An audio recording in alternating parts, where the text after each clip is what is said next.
इचलकरंजीच्या हृदयात असलेले Fortune plaza mall एकाच ठिकाणी सिनेमा, रेस्टॉरंट्स, नामांकित ब्रँड्स आणि आलिशान हॉटेलची सोय.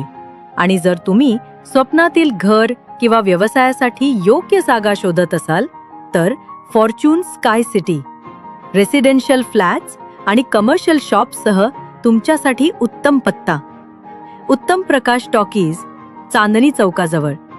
मनोरंजन, खरेदी आणि राहणी यासाठी आजच भेट द्या. Fortune Shah group, Ichalkaranji. हालोंडी येथे 30 एकर ऊसाच्या फळाला शॉर्ट सर्किटमुळे आग. हातकणंगले तालुक्यातील हालोंडी इथल्या 30 एकर ऊसाच्या फळाला शॉर्ट सर्किटमुळे लागलेल्या आगीत मोठ्या प्रमाणात ऊस जळाल्याने शेतकऱ्याचं लाखोचं नुकसान झाले. या आगीचा जनावरांना धोका निर्माण झाल्याने शेतकऱ्यांनी जनावरे सुरक्षित स्थळी हलवण्यात आली. शर्थीच्या प्रयत्नानंतर आग आटोक्यात आली.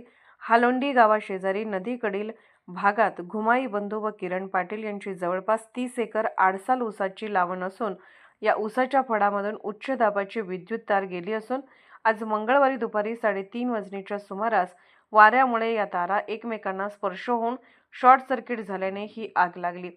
या आगीने रौद्र रूप धारण केल्याने बघता बघता जवळपास 30 एकर ऊसाचा फळ जळून खाक झाला.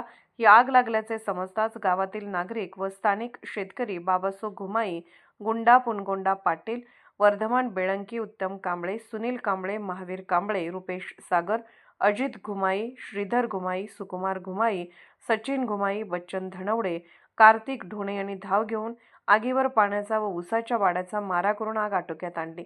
पण शेजारीच घुमाई बंधूचे जनावरांचे 3 गोठे असल्याने या आगीची झळ जनावरांना लागणार असे निदर्शनास येताच गोठ्यातून जनावरे बाहेर काढून सुरक्षित स्थळी हलवण्यात आली. या लागलेल्या आगीत शेतकऱ्याचे मोठे नुकसान झाले आहे. हा जळालेला ऊस शेतात पडत राहून अधिक नुकसान होण्याअगोदर साखर कारखान्याने या शेतकऱ्याचा जळालेला ऊस त्वरित घेऊन जावे अशी शेतकरी मागणी करत आहेत. पोलिस ऑफ इंडिया न्यूज चॅनलला लाईक करा, शेअर करा आणि सबस्क्राईब करा.